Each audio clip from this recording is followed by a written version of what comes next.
Domi tokko beeksise. Baatiin fulbaana fuullee keenyaa innaa xumuramu mootummaan muummicha ministeeraa Abiy Ahmed aangoorra ture bulchuudhaaf heerri biyyattii eehama hin kennu. Kanaaf walga'iin Dr. Abiy Ahmed hogganoota mormituu waliin har'a gaggeessan barri bulchiisa isaanii yeroo xumuramu attamiin aangoorra turuu akka danda'an seeraan ilaaluuf ture. Mootummaan yaada dhiyeesseen tokkoffaa barri aangoo Dr. Abiy tun xumuramiin dura paarlaamaa diiguu, lammaffaa yeroo labsii hatattamaa hojii irratti oolu dheeressuu, sadaffaa heera biyyattii fooyyessuu, arfaffaa manni maree federeeshinii akka heeraatti dhimmi kun akkamitti akka itti ilaalamuu fi hiikkaasaa akka kennu gaafachuu ka jedhu ture. Waan kaa'aman kana keessaa tokko irratti waliigaluun ni danda'ama jedhanii kan abdatan ta'u Dr. Abiy Ahmed ibsaniiru. Mariinis kan itti fufe ta'uu Mallaskaachuu Ammahaa gabaaseera. Kan bulchiinsa naannoo Tigraay bulchaa jiru addi bilisummaa uummata Tigraay yookaan TPLF filannoo gaggeessuuf kan fedhu ta'uu irra deebi'ee ejjennaasaa beeksisee jira. Kunis guyyaan boordii filannoo kan Itoophiyaa duraan lafa kaa'e sanatti ta'uu ibseera. Boordiin filannoo biyyoolessaa filannoo karoorfamee ture sababa weerara vaayirasii koronaan kan ka'e yeroo biraatti dabarsuun isaa ni yaadatama. Paartileen mormituu Tigraay keessaa raadiyoo sagalee Ameerikaaf akka ibsanitti amma yeroon kan waa'ee filannootti dubbatan otoo hin taane ilaalchi duraa dhukkuba COVID-19 hanqisuu ta'uu qabaa jechuun dubbachuu isaanii Mulugeetaa Asbahaa Maqaleerraa gabaaseera. Laaboraatoorii hospitaala Yuunivarsiitii Wallaggaa keessatti hojii hin qabne qotuu dadhabanitti gargaaraa jiran. Waajirri godinaa kan dubartoota daa'immaniif dargaggootaa hirmaachisuuf garee duula jiran walitti qabuu fi shakkamtoota dhukkubichaa adda baasuu hanga daldala seeraan alaa hordofuu irratti fedhii isaaniin bobba'anii sochii hojii tola ooltummaa gaggeessaa jiran barattoonni yuunivarsiitii adda addaas sochii kanatti dabalamuunsa dhukkubii COVID faana dha'uudhaan gargaaraa akka jiran ta'uu Masfin Arraagee Daseerraa gabaaseera. Hawaasni Itoophiyaa Waashingtan DC'f naannoo ishee jiru haati mucaa gadeessee yeroo gabaabaa booda dhukkuba COVID'n lubbuu ishee dhabdeef gadda keessa jira. Mucaa deessellee arguuf hin carroomne jedhameera. Gabaasa Tsiyoon Girmaa qopheessite Tujubee dhiyeessa. Sirni awwaalcha adda waganee dabalaa abbaa warraa isaanii gaddaan caban obbo Ilmaa Asfaa'uuf intalli isaanii hangafaa kan umriin waggaa 17 Mihirat Ilmaaf namoonni muraasni bakka argamanitti kutaa Virjiiniyaatti kan argamu bakka awwaalchaatti kan raawwatame torban darbe ture. Sababa vaayirasii koronaaf jecha walirraa hiiqinsi namootaa waan tureef namni itti dhiyaatee obbo Ilmaa jajjabeessuun turre. Adda waganeen mallattoon COVID-19 innaa irratti mul'atu ulfa ji'a 8 turan. Caamsaa 21 mucaa da'anii sa'aatii hanga tokko booda lubbuun isaanii biyya lafaa kanarraa godaane. Mucaan dhalate dhibee kanarraa walaba ta'eera. Intalli isaanii Mihirat Ilmaa haadha koo dhabuun waan obsamu miti jetti. Maamii bamootaa አንድ ሰው አይደል Nama tokko qofaan dhabe miti sadiin dhabe. Haadha koon dhabe, obboleettii koof hiriyaa koon dhabe. Baay'ee walitti siqna. Utuu nagaanatti hin dhaamin nu dhiistee deemte. Ciminaaf amantii qabaachuun maal akka ta'e na barsiifteetti. Kan nuti nagaa taanee jiraanneef sababaa seen halkanii guyyaa waaqayyoon nu kadhattuufi jette. Mihirat yeroo ammaa bakka haadhaa buutee mucaa dhalateef obbolaa ishee kanneen biroo kunuunsuutti deebite. Kan umriin waggaa 50 abbaan warraa adda waganee waggaa 10 dura DV argatanii gara United Statesitti kan godaanan yoo ta'u konyaa Montgomery Marylandiif atoobisii mana barnootaa oofuu irratti bobba'anii hojjetu. Ammayyuu du'a haadha warraa koo amanuu hin danda'u jedhu. Waganee እንግዲህ ከተገናኘን Waggoota 25 waliin turre hiriyaa koo ijoollummaati michuu koo bara ijoollee gorsituu koo turte iseetu na geggeessa. Maal akkan jedhuun beeku ijoollee isheen jaallatti turte nama mara harka bal'istee simatti turte gaddi koo baay'ee hadhaadha jedhan. Waashingtan DC'f naannoo ishee lammiiwwan Itoophiyaa 100,000tti tilmaaman jiraata. Jiraattonni godinaalee Oromiyaa adda addaa irraa labsii yeroo hatattamaa guutummaa biyyattii keessatti hojiirra oole sana hordofee firoottan keenya hidhamaa jiru jechuun iyyataa jiran. Aangoonni mootummaas deebii kennan qabu. Oduu boodatti deebinaa kan dhaggeeffataa jirtan raadiyoo sagalee Ameerikaa sagantaa afaan Oromooti. Industiriin geejjibaa rakkoo guddaa isa mudachuusaa dhaabbati balalii xayyaaraa Awurooppaa kan Airbus jedhamu har'a beeksisee jira. Kunis sababaa weerara vaayirasii koronaan ta'uufi uummanni kaampaanii kanaan imala balalii xayyaaraa akka jalqabu amansiisuuf yeroo fudhataa jedheera. Faca'ina vaayirasii koronaa ittisuuf uggura imalaa kaa'amee fi uummannis mana ofii keessa turuu waan filateef balaliin xayyaaraa harki guddaan dhaabbachuusaa ibse. Eerbaas akka gabaasetti nuusa waggaatti kan silaa argachuu qabu doolaara miliyoona 500 miliyoona 22 dhabeera. Kunis hojjetoonni isaa hojiin ala waan ta'aniif akkasumas xayyaara gara 40 ta'an waan bitee tureef ta'uu beeksiseera. Dhukkubi COVID-19 namoota umriin dheeraa miidhaa akka jiru ta'us daafoonni fide ijoollee akka malee miidhaa akka jiru ta'uu gabaasni gareen mirga dhala namaa baasee hubachiisee jira. Ijoolleen biliyoona 1.2 tilmaamaman mana barumsaa dhaquu dhaabaniiru. Kana malees weerarri vaayirasichaa dhiibbaa adda addaa hagas jedhamee ibsamuu hin dandeenye irraan ga'aa jira jedheera. Ijoolleen 100,000 immoo dhukkuba kanaan warra ofii dhabaa jiran. Gareen mirga dhala namaaf falmu Human Rights Watch irraa Joe Baker akka jedhanitti muuxannoo dhukkuba Ebola weerara dhukkuba HIV/AIDS biyyoota Afrikaa uffee Sahaaraa gadii mudatee tureerraa akka arginetti ijoolleen warra malee hafan kun caalaatti hojii sagaagalummaaf ijoollummaan hojii humnaa irratti bobba'u yookaan immoo hojii kanneen birootti bobba'uuf saaxilamuu jedheera. Sababa weerara vaayirasii koronaa kanaan namni miliyoona 200 hojii akka dhabu jaarmiyaan hojjetoota kan addunyaa akeekkachiisee jira. Oduu xumuraa Washington DC fi naannoo ishee keessatti vaayirasii koronaa to'achuu dadhabamuunsaa yeroo yaaddoo uumee jiru kanatti miseensonni mana maree United States torban dhufu DC keessatti deebi'anii wal arguuf karoora baasanii turan kibxata kaleessaa haqanii jiru. Sagantaan kun haqamuun weerara vaayirasii koronaa addunyaa irratti rakkoo guddaa uumee jiru kanarratti hojjechuuf yeroo akka fedhan akkasumas gama marsariitiin quunnamtiin ta'u gaarii ta'uu agarsiisaa jedhameera. Oduun ammaaf qabnu kanuma. Voa Afaan Oromoo Naayil Sa'aatiif meetira baandii irraa caqasuu jirtan.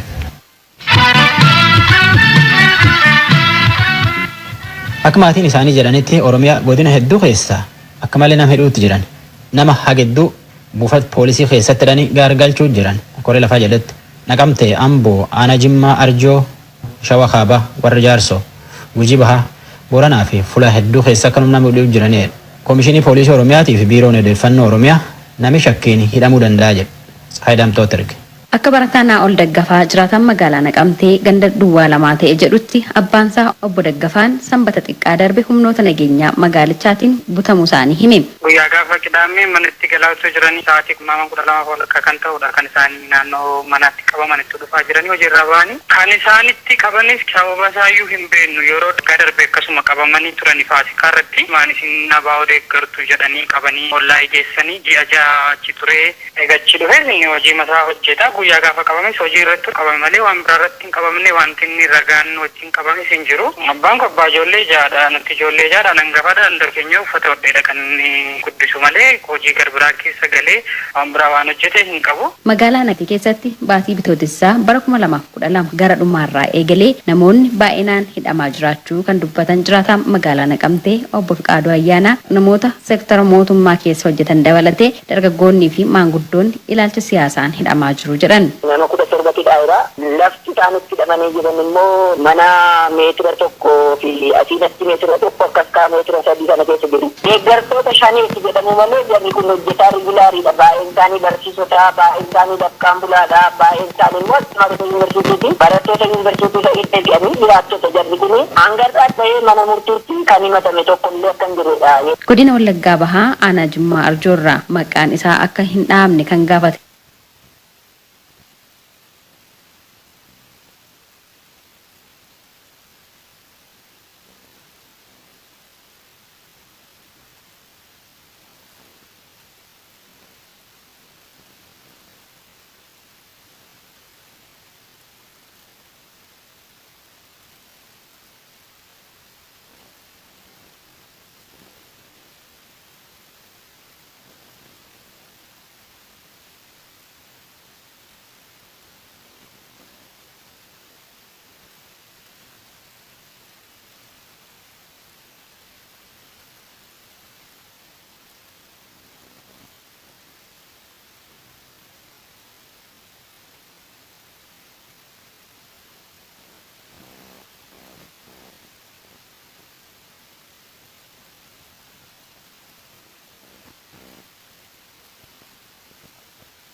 ture. Obbo Geetuu Saaqataa Itoophiyaatti bakka bu'aa liigii mirga namoomaa gaanfa Afrikaati. Gantoota dhaabbilee siyaasaa, waajjira dhaabbilee siyaasaa cufuu, saamuu, kanaaf kan kana fakkaatantu jira. Maatii adde Bushuu Dalasaa Shawaa dhihaa magaalaa Ilfataatti ilmi keessan bosona jira namni sanyii jedhamu fidaa jechuudhaan hawwaan hidhaa akka jiranidha. Wasiilota isaa Obbo Kabbadaa Nagaasaa fi Sarbisaa Nagaasaa namoota jedhan magaalaa Ilfataarraa akka maatiitti hidhamanii jiru gaafa eebba 24. Akkasumas magaalaa Baatuudha maatii adde Bashii Abdiisaa ijoollee isaanii dubaraa 2 waliin hidhanii jiru. Gujiitti adde Darni Tiksee kan jedhamtu wallaansa baqaqsanii hodhuudhaan da'anii torbee tokko boodadha guyyaa 4 daa'ima isaanii waliin hidhaa tursanii kun akka maatiitti hidhaa jumlaa jirudha jechuudha. Akka namni tokkotti egaa lakkoofnee fixuuf yeroo nun gahu jechuudha. Obbo Geetuun itti dabaluudhaan yeroo kan hidhame hiikamu jedhamaa jirutti faallaa isaatiin namoota mana hidhaatti jumlaadhaan galchuun mul'ataa jira jedhan. Vaayirasii koronaa biyya kana seene jedhamee himamee asitti haga tokko tasgabbiin jiraata abdii jedhu ture. Garuu faallaasaa itti caalaa akka dhufedha keessattuu Oromiyaa irratti jechuudha. Hidhaan akkuma jabaatetti jira nuni kan nuti xiyyeeffanne numaayyuu erga dhibeen kun biyya kana seenee asitti ture qofadha. Isin dhaabbanne cimeetti dhufee jira. Namoonni naannoo Oromiyaa keessaa baay'inaan hidhamaa jiraachuu kan hidhamanis sababa ilaalcha siyaasaatiin jedhanii maatiin hidhamtootaa dubbatan irratti Komishinara Jeneraalaa Komishinii Poolisii Oromiyaa Araarsaa Mardaasaa gaafannee deebii ittaanu kennaniiru. Namoonni immoo to'atamuu danda'u. Ilaalcha siyaasaatiin hidhaman jiran. Ilaalcha siyaasaatiin namni biyya keenya irratti erga dhiifamni godhame hundumtuu karaa seeratiin adeemu jedhame namni ilaalcha siyaasaatiin hin hidhamu. Godinaalee magaalotaa fi aanota Oromiyaa hedduutti maatiin mana tokko keessaa hanga nama 3 fi isaa olii hidhamaa jiraachuu waraana bilisummaa Oromoo deeggartu daandii agarsiistu ni nyaachiftu jechuudhaan jedhanii maatii fi jiraattonni akkasumas liigii mirga namoomaa gaanfa Afrikaa odeeffannoo akka Oromiyaatti walitti qabeen kan ibsa irratti dubbii himaa mootummaa naannoo Oromiyaa Obbo Geetaachoo Baalchaa haasofsiisneerra. Naannoo keenya keessatti hidhaadhaa fi karoorfamee nama hidhuudhaaf wanti hojjetamu hin jiru. Garuu immoo gochaawwan seeraan faallaa ta'an bakka argamanitti tokkoffaa haala labsii yeroo muddamaa waliin dhimma wal qabatu irratti ta'uu danda'a. Lammaffaa immoo yakkaawwan idileetiin wantoota raawwatamaniin namoonni to'atamuu danda'u. Karaa adda ta'een namni to'atameera kan jedhu odeeffannoo addaan qabu. Garuu dhimmoota amma kaase kanaan namoonni to'atamuu danda'u. Komiin gama maatiitiin ka'aa jiru osoo labsii yeroo muddamaa hin labsamiin durayyuu namoonni hedduun hidhamaa akka jiran godina Wallaggaa Bahaa Naqamteerraa aanaa Jimmaa Arjoorraa akkasumas godina Shawaa Kaabaa aanaa warra Jaarsoorraa godina Wallaggaa Lixaa Gimbiirraa akkasumas godina Qellam Wallaggaa aanolee garaagaraarraa Gujii Bahaarraa godina Harargee Bahaa Calanqoorraa namoonni hedduun akka hidhamaa jiranidha kan namoonni komii kaasanii akkasumas maatiinis dubbatanii. Isarra darbee immoo ajjeechaanis bakka tokkotti mul'achaa akka jiru. Dheengadduma kana godina Shawaa Kaabaa aanaa warra Jaarsootti namni tokko du'ee bakkeetti gatame kan jedhu jira. Bakkeewwan garaagaraatti immoo ajjeechaan bal'inaan akka jirudha kan komiin ka'aa jiru. Gama kanaan maal jettu? Deddeebinee yeroo adda addaa kennaa kan turre namoonni haala naannoo Oromiyaatiin bakkoota garaagaraa irratti olaantummaa seeraa kabachiisuu hojjetamaa jiran jiru. Namoonni yakka gogaa garaagaraatiin shakkamanii fi olaantummaa seeraa cabsanii argaman to'annaan godinatti waan jedhamu jiru. Akka Oromiyaatti bakka olaantummaan seeraa kabajameti tarkaanfiin seeraa fudhatamaa jira. Kun hojiirra ooluu isaati kananii beeku. Kanaan ol garuu bifa adda ta'een wanti raawwatamu hin jiru. Sanarraa kanas immoo namni du'uu kan jedhu humnoonni garaagaraa lubbuu namaa irratti kanaan duras miidhaa geessisaa turan ammas bifa humnoonni riphee lolan nama ajjeesaa butaa akka jiran mallattoon akkasii godinaalee Oromiyaa keessumaa gara lixaa keessatti hin jira. Yaadii gaaffichi sirriidha. Namni kamuu badii kamuu yoo qabaate paartii siyaasaa abbaa barbaade mormuu deeggaruu danda'a. Kan qabaate immoo seeraan himatamee yakka isaatiin gaafatamuu qabu malee lubbuun adabamuu hin qabu. Garuu gochaan naannoo sanatti qotamaa jiru bakka tokkotti gochaa lubbuudhaan adabamuutu jira. Kun qabatamaatti jira. Garuu immoo eenyu abbaan kana gochaa jiru kanaan dura sifatti kaasineetii laannee irraa humnoonni kun ammallee adabachuu hin dandeenye carraa argameen nama ajjeesuun nama butuun adda addaatiin hin mul'ata. Sana karaa adda ta'een hojiin hojjetamaa jiru jira. Sanarraa kan hafe garuu namni du'eera kan jedhu bifa biraatiin odeeffannoon qabu. Gama biraatiin kanaan dura dubbi himaan waraana bilisummaa Oromoo zoonii lixaa Gumaa Baas Eebbisaa gaaffiif deebii raadiyoo sagalee Ameerikaa waliin taasisaniin mootummaan namoota nagaa ajjeesee waraana bilisummaa Oromootu ajjeese jechuudhaan nutti haqataa jechuun ibsanii turan. maatiin hidhamtootaa fi jiraattonni godinaalee magaalotaaf aanaalee garaagaraa maatiin isaanii kan hidhaman ilaalcha siyaasaan akka ta'e kan ibsan ta'us mootummaan gama isaatiin namni ilaalcha siyaasaatiin hidhame hin jiru yakka dalageen malee jechuun ibseera. Gabaasa raadiyoo sagalee Ameerikaatiif Tsahaay Daamtoo Finfinneerraa.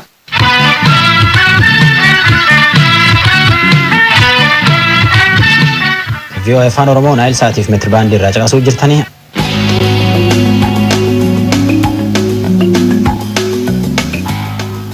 Laaboraatooriin hospitaala yuunivarsiitii Wallaggaa keessatti vaayirasii koronaatiin qorachuuf jedhaniiti yayyaban yaayyuu hojii jalqabde. Itti gaafatamaan hospitaala kanaa Dr. Tamasgen Xilaawun jedhetti guyyaatti nama 500 caalaa ittiin qorachuu danda'anii jedhe. Hospitaalli kunin hojii duraan hojjetammoo gara hospitaala Libii dabarse. Naakor Malkaatti erge.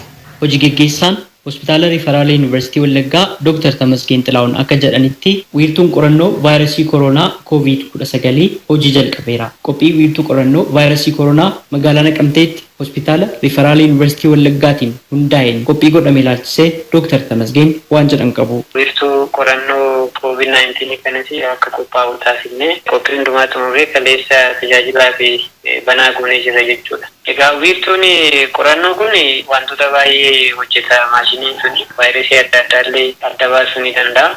Sa'aatii lama keessatti saampilii 96 shakkamaa 96 irraa kan fuudhame al takkaatti firii isaa nu beeksisuu danda'a jechuudha. Kun negatiividha, kun poozitiividha jechuudha. Namoonni ilaalamuu qaban yoo baay'atan guyyaatti aga saampilii 500 aga 800 ilaaluu ni danda'a jechuudha. Guyyaa salqaniis dabalatame yoo hojjetame jechuudha. Magaalaa kana keessa amma shakkamee ciisee kan jiru hin jiru. Kanaaf saampiliin hin dhumne waan ta'eef qophaa'anii ma jiru jechuudha. Wiirtuun qorannoo vaayirasii koronaa kun naannoo Beenishaangul Gumuziin dabalatee uummata biyyattii gama lixaa jiraatan hundumaaf faayidaa kennaa jechuun dubbatan. Yoo vaayirasiin koronaa Naqamtee fi gama biyyattii lixaatti kan mul'atu ta'e yaaluudhaaf qophii godhan ilaalchises akkas jedhu Dr. Tamasgen. Tokkoffaa dhukkubsataan egaa gosa adda addaati jira. Dhukkuba maayildii ta'e dhukkubuma salphaa kan qabu jira. Dhukkubuma koovidii kana ta'e immoo kan itti jabaataan jira. Innichi oksijiinii barbaadumuu jira jechuudha. Oksijiinii kan barbaadu jira maashiniidhaa fi maashinii malee jechuudha. Kanaaf amma kutaanii qophaa'ee jira jechuudha. Gosa kana arfaniif iyyuu. Dabalataanii oksijiiniin gahaanii amma kana galee jira. Silinderiidhaan galee jira. Inni kan mekaanikal ventileetarii kanuma dura lamatti ture. Kan nama guddaa jechuudha. Kan ijoollee xixiqqoo immoo mekaanikal ventileeshan hojjechuu danda'u jechuudha. Mekaanikal ventileetarii yeroo jedhu namoonni argansuu isaanii sirriitti arganuu dadhabanii bakka somba isaanii bu'ee kan tajaajila argansuu sana raawwatu jechuudha. Kanaafi 5 qophaa'ee jira amma. Garuu aga 18tti deemuu danda'a jechuudha. Maashiniin kun yoo baay'inaan argame karaa biraatiin hospitaalli keenya oksijiiniidhuma kan oomishu maashiniin jira. Inni sunillee amma kana tajaajila laachuu danda'a jechuudha. Tajaajilootni yaalii deddeebii idileetiin hospitaala Riifaraala Yuunivarsiitii Wallaggaatti kennamaa turanii fi tajaajila da'umsaa akkasumas baqaqsanii yaaluu hospitaalichatti kanaan dura adeemsifamaa ture ilaalchises buufata fayyaa kan biraatti yaala kan adeemsisuuf qophii taasifne jedhan akkasitti ibsu Dr. Tamasgen. Hojii gaggeessaan hospitaala Riifaraala Yuunivarsiitii Wallaggaa. Hospitaalli kun wiirtuu kanaaf haa oolu jedhamee murtoorra gahuun baay'ee salphaa hin turre. Sababiin isaa hospitaalli kun kana dura bakka namoonni dhukkuba adda addaa qaban ispeeshaalistii adda addaatiin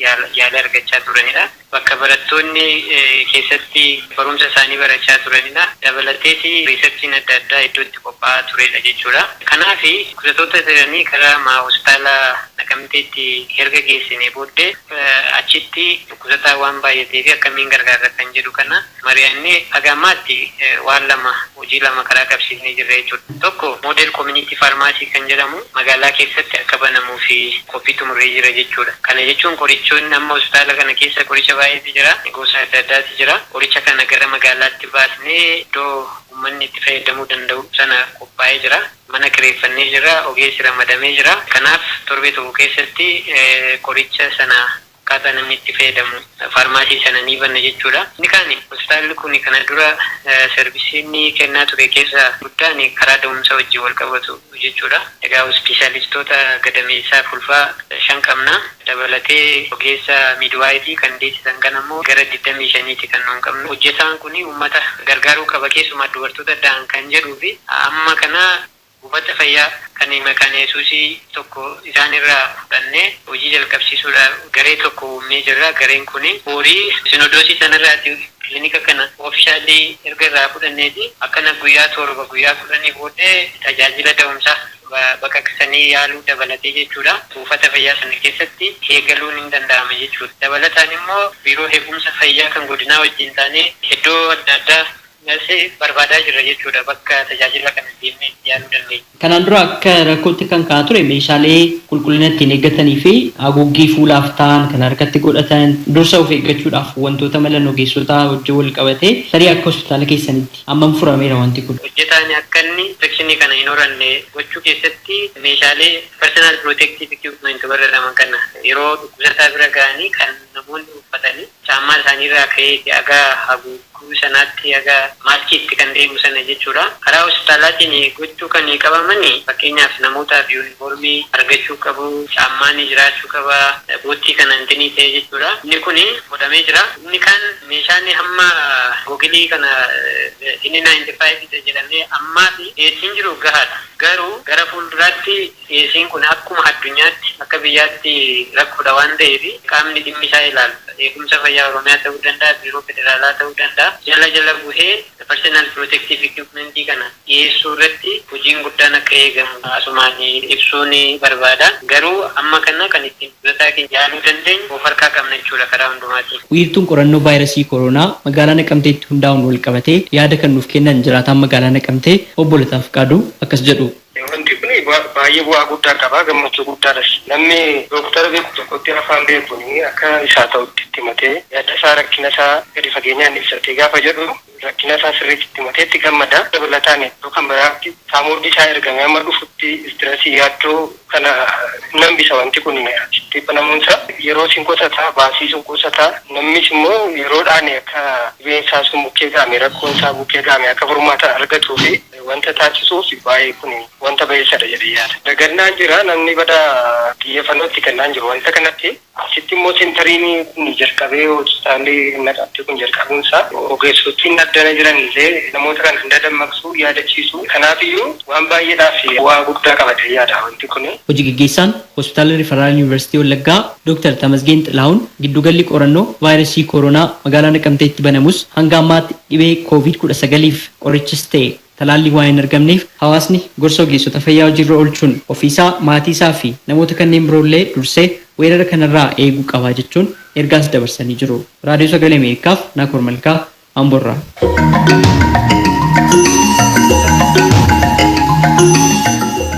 Vaayirasiin koronaa Ameerikaa keessa nam 55 caal galaafate.